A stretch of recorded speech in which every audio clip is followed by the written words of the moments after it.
Y no entiendo cómo no hay nadie que se queje de esto.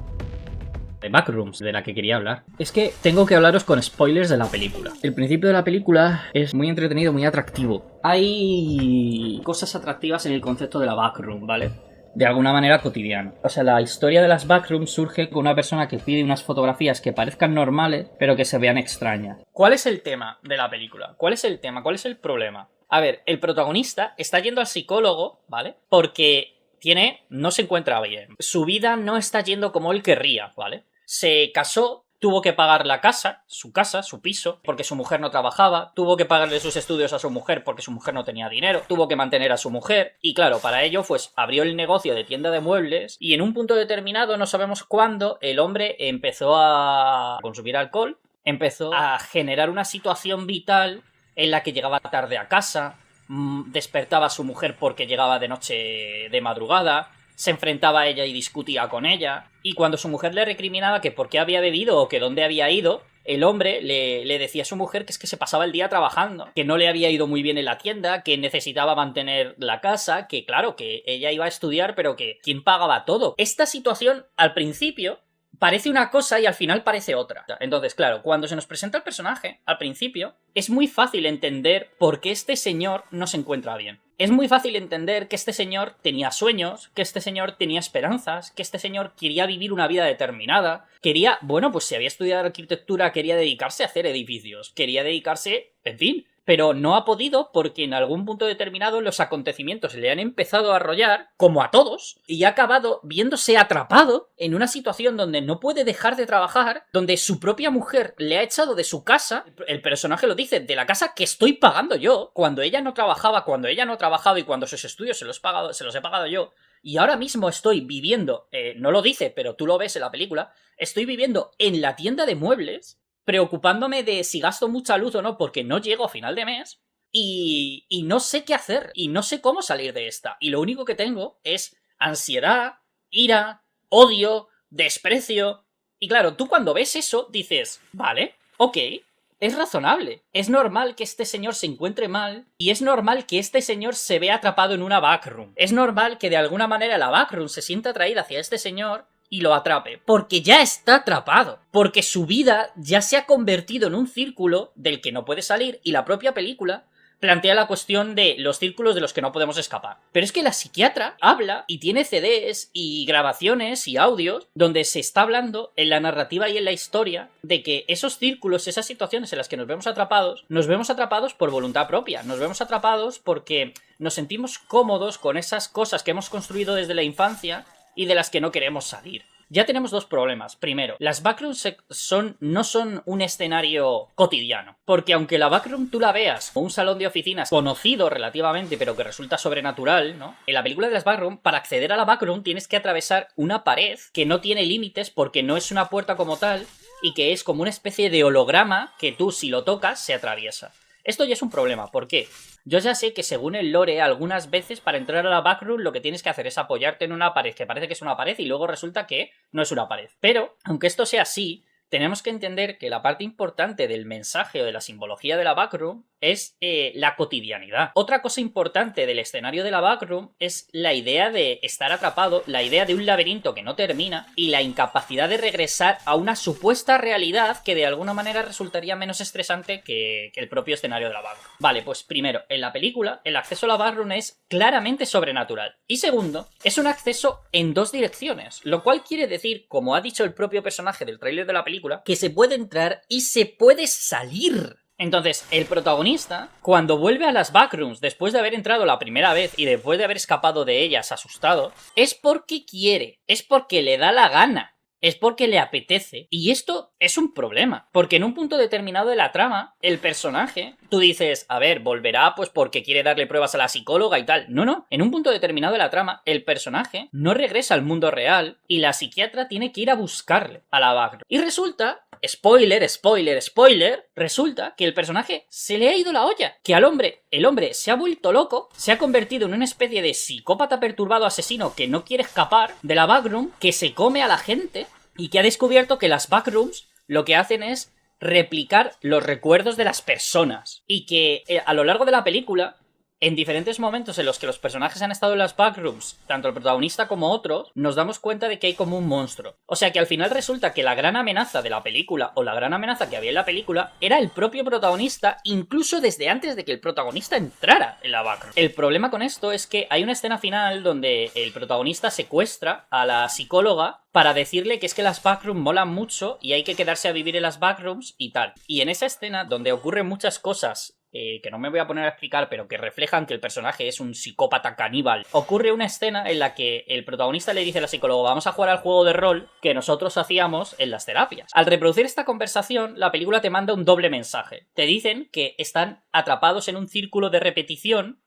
y como es el personaje protagonista el que inicia esa conversación, ejemplificando con ello que el personaje acaba quedándose dentro de ese círculo por voluntad propia. Y durante la conversación, la psicóloga le reprocha que si está atrapado en esta vida es porque es culpa suya. Que si su vida ha acabado siendo lo que es por culpa suya. Y claro, aquí vamos a leer el hilo de Twitter del que quería hablaros. Es un hilo de Twitter de un usuario de Twitter que se llama Omar Montoya Suárez. Entonces dice Omar: ¿alguna vez te has parado a pensar por qué, a pesar de los miles de libros de autoayuda, apps de meditación y discursos sobre el autocuidado, la sociedad está más ansiosa, deprimida y quemada que nunca? No es un fallo del capitalismo, es su mayor triunfo. La narrativa oficial te dice que tu ansiedad es un problema individual, un desbalance químico, una falta de resiliencia. La resiliencia es la capacidad de resistirse a las cosas que te hacen daño desde fuera y la capacidad para continuar hacia adelante con tu voluntad, ¿vale? Entonces, la narrativa oficial te dice que tu ansiedad es un problema individual,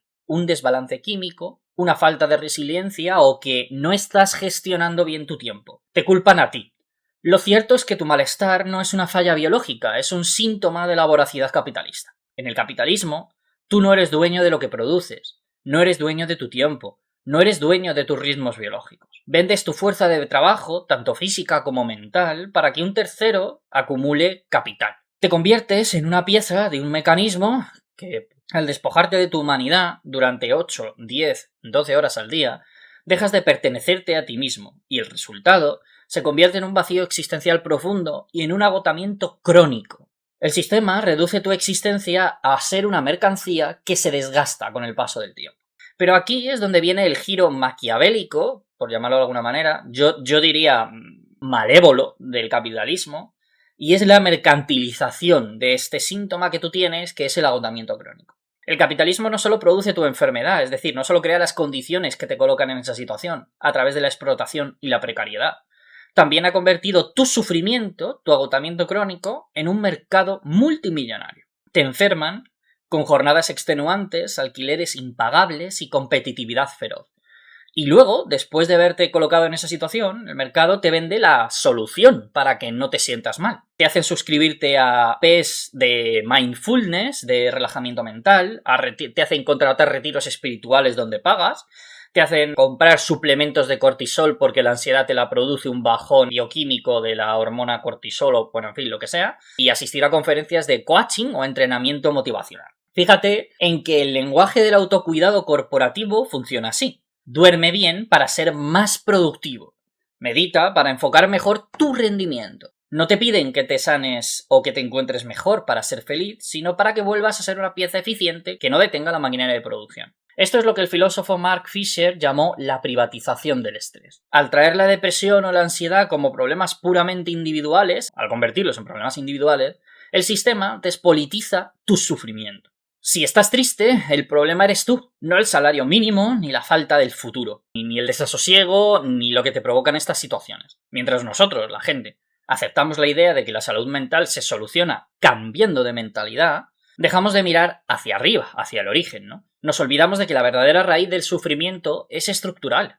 Un capitalismo que prioriza las ganancias abstractas sobre las vidas humanas reales. Es decir, que prioriza el fetiche mercantil, ¿no? Para los que me hablan de religión. Ninguna app de meditación va a solucionar la angustia de no llegar a fin de mes. Ningún mantra va a curar el desgaste de un trabajo donde eres perfectamente desechable. El agotamiento no se cura con un baño de espuma, se combate cuestionando el sistema de explotación. La próxima vez que te sientas abrumado, recuerda, no estás roto. Tu ansiedad es la resistencia natural de tu humanidad rebelándose contra un ritmo de vida inhumano. Tu dolor es político. En mi punto de vista, las backrooms no son sino un reflejo del malestar que la gente siente, un reflejo inconsciente con respecto a esto de lo que hablaba Omar, ¿vale? Con respecto a lo que estábamos hablando con el hilo de Twitter. Yo comprendo que las backrooms son eso. Porque en la backroom no puedes escapar, igual que Clark con respecto a su situación de vida, con respecto a la tienda de muebles, se siente que no puede escapar y que no tiene una salida. Igual que Clark siente que no puede escapar de esa vida que está producida por las condiciones materiales del capitalismo, la backroom refleja el mismo escenario. Un mundo en el que no puedes escapar, un escenario que es un laberinto que parece ser un lugar cotidiano y agradable, pero en realidad no lo es. Pero en 2019 sale esta historia que refleja este sentimiento y en 2026, 7 años después, de golpe y porrazo, la historia se ha convertido en un libro de autoayuda. Chico, que es que las backrooms son un problema porque tú estás mal de la cabeza. Es que yo no entiendo en qué punto la backroom se ha convertido de un escenario que describe el mundo objetivo, que viene a replicar el mundo objetivo, que viene a copiar de manera perturbadora el mundo objetivo. No sé en qué punto hemos pasado de que las backrooms están habitadas por entidades trascendentales extrañas que persiguen a los individuos, a que los habitantes de las backrooms o los monstruos de las backrooms sean un obrero proletario convertido en un monstruo porque la backroom lo ha reproducido, lo ha copiado como una entidad perturbadora. ¿Por qué tenemos a gente discutiendo y alabando y diciendo en internet que, oye, que es que Hollywood ha quedado atrás? Porque ahora Hollywood ha sido sustituido por la creatividad joven que está rompiendo barreras, y al final, cuando tú miras las películas, resulta que el Hollywood, ese escenario caduco que reproducía una ética capitalista, ha quedado despachado por un escenario juvenil que reproduce una ética capitalista. Entonces, lo que tú ya estás llamando talento, en realidad es actualizar el mensaje capitalista al momento de ahora. La gran transformación creativa que iba a romperlo todo y que iba a cambiarnos, iba de alguna manera a reflejar la supuesta maravilla del mundo joven, consiste en cambiarme un dictador capitalista por otro, que vienen a ser en realidad la misma persona, solo que una tiene canas ahora y la otra no. Vale, ¿cuál es la diferencia del mito? Cuando el mito aparece en internet, aparece porque una persona ofreció una fotografía y dijo que si había más personas que tuvieran fotografías como la suya, que fueran como lugares normales, lugares cotidianos es la palabra, que sin embargo resultaran extraños, como inquietantes. Entonces, a partir de ahí, la gente empezó a compartir un montón de fotografías parecidas a las de este chico, que fueron las fotografías que luego se convirtieron en las imágenes centrales para el diseño de las backrooms en internet. La pregunta aquí es, ¿por qué a esa persona o por qué a todos los que formaron parte de ese escenario esas fotografías les resultaban inquietantes? Porque normalmente compartían una serie de elementos propios. Primero, que las fotografías eran fotografías, que las fotografías se habían hecho de lugares que realmente existían, o sea, que realmente había lugares de la realidad que resultaban opresivos en su existencia, y que esos lugares no eran un bosque, un prado, no eran una calle con niños jugando, no, que esos lugares eran una sala de oficinas, una tienda de muebles.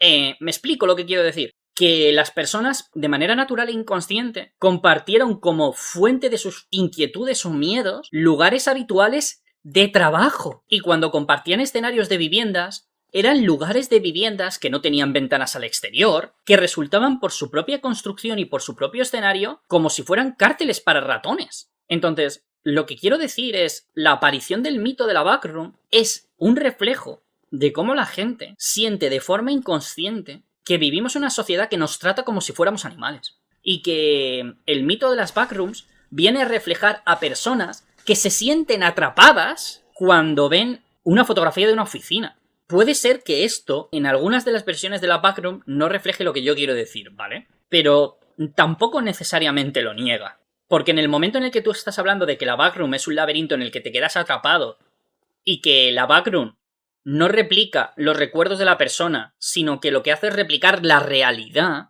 todos los conceptos que estás manejando se refieren a una realidad objetiva, tanto si te das cuenta como si no. En el momento en el que tú me dices que la backroom replica una realidad, tú me estás diciendo que ese escenario ya es opresivo en el mundo real y que la backroom solo de alguna manera lo convierte en exacerbado, exacerba esa situación. Pero en el momento en el que tú haces una película, y en esa película, la backroom no es un sitio en el que te quedes atrapado por voluntad propia, sino porque quieres. La backroom ya no es un reflejo de una realidad, sino que es un reflejo de los recuerdos y de las perturbaciones mentales de una persona. Que los monstruos que habitan en la backroom ya no son entidades que habitan en una especie de universo paralelo y que vienen a atormentarnos, sino que son entidades que nosotros hemos creado porque estamos atormentados nosotros. En el momento en el que tú estás contando estas cosas, resulta que ya no hay una realidad objetiva, ya no hay un mundo ahí fuera, ya sea natural o sobrenatural, en el que aparecen amenazas que nos amenazan desde ese mundo, sino que ahora resulta que el mundo sobrenatural que existe y que nos amenaza, las backrooms o los monstruos, los hemos creado nosotros. El culpable de la situación en la que vivimos con las backrooms ya no es un mundo objetivo o una realidad objetiva o un monstruo objetivo que existe con independencia de nosotros y que podría reflejar de manera más o menos intencional el papel de la estructura de la sociedad capitalista. No, ahora ya no es eso. Ahora ya no es ese mundo exterior, ese monstruo exterior, ese mundo objetivo, ese monstruo objetivo. Ahora resulta que todo es subjetivo. Ahora resulta que oye, que si estoy atrapado en las backrooms es porque yo quiero. Es porque me he metido en un círculo y yo no sé salir de ese círculo. Ahora resulta que si me he vuelto un psicópata caníbal que se ha quedado encerrado dentro de un laberinto es pues porque a mí me gustan los laberintos y porque yo en realidad ya estaba mal de base. Entonces, el problema aquí es que parece el mismo mito, pero no es el mismo mito, no es la misma historia. Y los cambios que me estás introduciendo son cambios muy importantes. O sea, vosotros imaginaos la situación. Imaginaos a un montón de personas que están en internet, en un foro, que están chateando y que están compartiendo imágenes y una persona dice, ¿tenéis más imágenes como esta? Y entonces empiezan a compartirse imágenes de lo mismo y crean una historia en torno a las backrooms y no sé qué. Los mitos, las historias, en fin, la cultura aparece así. Y esas personas empiezan a contar una historia y dicen, ostras, estas imágenes molan mucho y molan mucho las imágenes. ¿Qué os parece si pensamos qué lugar sería este en el que estamos viendo? Vamos a intentar pensar una historia de este lugar que vemos. Ah, sí, pues es un laberinto. Ah, pues mira, te quedas atrapado y accedes a él a través de la realidad cotidiana. Porque vas a cruzar una puerta normal y de golpe cuando cruzas luego ya no puedes volver atrás porque la puerta desaparece o la puerta ya no se abre. Y entonces vas escalando niveles y que es como que estás en una situación donde tienes que luchar para sobrevivir. Entonces, tú imagínate toda esta escena. Esta escena, ¿qué explica? ¿Qué refleja? Refleja la realidad que esa gente está viviendo. Refleja que cuando estas personas ven estas salas, no son capaces de sentirse a gusto. Refleja que cuando ven el escenario de la backroom no es sino un lugar donde tienen que sobrevivir a costa de sufrir, a costa de sudar, a costa de comer mal, porque uno de los problemas fundamentales de la backroom es encontrar comida, a costa de enfrentarse a monstruos y criaturas que los persiguen y que no les dejan descansar. Lo que ocurre ahí es que un grupo de personas se juntan y están describiendo un mundo en el que están viviendo. Y esa historia y ese mito les refleja a ellos, a las personas que están construyendo esa historia, como las víctimas de ese mundo, como las personas que están atrapadas en esa realidad, que no les gusta esa realidad, entre comillas, que no les gusta, y que quieren salir de ella. Obviamente les gustan las backrooms, porque las backrooms, al construir ese mito y al construir la historia, les permiten a esas personas ser las que controlan esa realidad que fuera, en la calle, cuando van a trabajar, es la que les oprime. Obviamente esa gente que cuenta esas historias se siente bien y se siente cómoda en esas historias, porque esas historias les permiten mantener el control sobre algo de lo que realmente no tienen el control. Pero esa historia refleja las dos cosas al mismo tiempo. Lo que a mí me parece profundamente triste es que en 7 años, ese grupo de personas que están compartiendo historias en internet y que han construido un mito, se ha convertido en una película en la que ya no te quedas atrapado, en la que la historia ya no es esta, y ahora ya no es ese grupo de personas la que cuenta la historia, sino que ahora un youtuber o un representante del capital cualquiera, tanto si es consciente de que representa al capital como si no lo es consciente, se ha apropiado o ha accedido a una plataforma de distribución de información y ahora la historia ya no es un grupo de personas que están compartiendo y construyendo esa historia de manera libre. Ahora la historia ya no es que te ves atrapado en un lugar cotidiano, sino que ahora la historia es, si tú no eres libre como el youtuber, es porque no quieres. Y yo no sé en qué punto hemos pasado de ese grupo de personas describiendo la realidad del mundo diario en el que viven al punto en el que un youtuber viene y me dice que si estoy oprimido es porque no he hecho suficientes vídeos en YouTube y no me he vuelto rico. Yo no entiendo a qué punto hemos dado la vuelta a la tortilla de esta manera. Y eso me da tristeza, porque la gente que se ponía a contar esa historia y la gente que de manera inconsciente reflejaba ese mundo en el que se sentían oprimidos y no eran conscientes de que lo estaban reflejando ni eran conscientes de que se estaban intentando proteger de él al contar esas historias, cuando ha llegado el youtuber y ha dicho no, la historia es esta otra, ellos, como no se dan cuenta de lo que esa historia refleja en sus propias vidas, esas mismas personas que antes estaban expresando una realidad que les oprimía, ahora están defendiendo que la realidad les oprima. Ahora, esa gente que de manera inconsciente e inocente estaba diciéndote me siento mal porque no quiero vivir en un trabajo de oficina, ahora están diciendo es que vivo en un trabajo de oficina porque no me he hecho lo suficientemente youtuber. La misma gente. Y cuando aparece alguien que dice esta película es una... te hacen un meme en internet diciéndote que es que eres un fanático defensor del lore, un tipo con gafas que come ganchitos en su casa sentado en la silla del ordenador, y que el problema que tú tienes es que ahora ya no controlas lo que estás haciendo y ahora la cosa ha crecido y aparecen los fans de Dark Souls a decirme que es que ese libre crecimiento en torno a la película es verdaderamente la libertad y es verdaderamente la historia. Pero no nos damos cuenta de que no es lo mismo. Cuando tú estás construyendo historias para justificar un producto de masas de este calibre, no estás haciendo lo mismo que cuando te reúnes con un grupo de personas en internet y espontáneamente surge una historia de este tipo. ¿No nos damos cuenta de que no es lo mismo una cosa que la otra? Lo que yo estoy diciendo es que me parece muy triste que ese escenario haya pasado de reflejar a esa gente compartiendo sus historias de frustración a esa gente aplaudiendo eso que le frustraba. Porque el chaval que tiene 20 años, hace 7 años tenía 13. El chaval que tiene 20 años, cuando empezaron a surgir las Backrooms, tenía 13 y 14 años, estaba en su adolescencia. Si ha contado esta película, si ha contado esta historia el chico de 20 años, es porque de los 14 a los 20 años, en esos 6 años, el chico se ha convertido en youtuber y ha podido pagarse la película. Y ese chaval tiene una cosa que se llama sesgo del superviviente y cree que como él ha tenido suerte, que como él ha tenido la oportunidad de acceder a ese sitio, los demás también.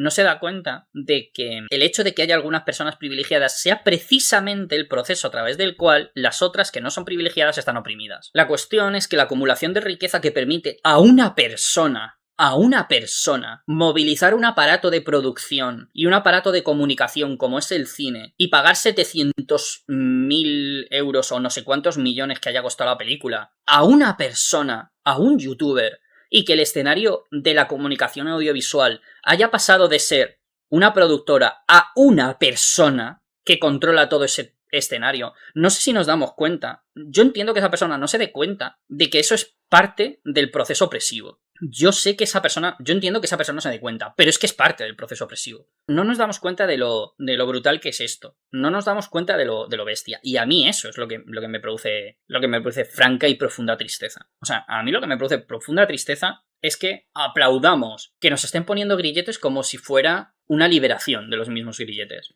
Eso es lo que a mí me produce inquietud.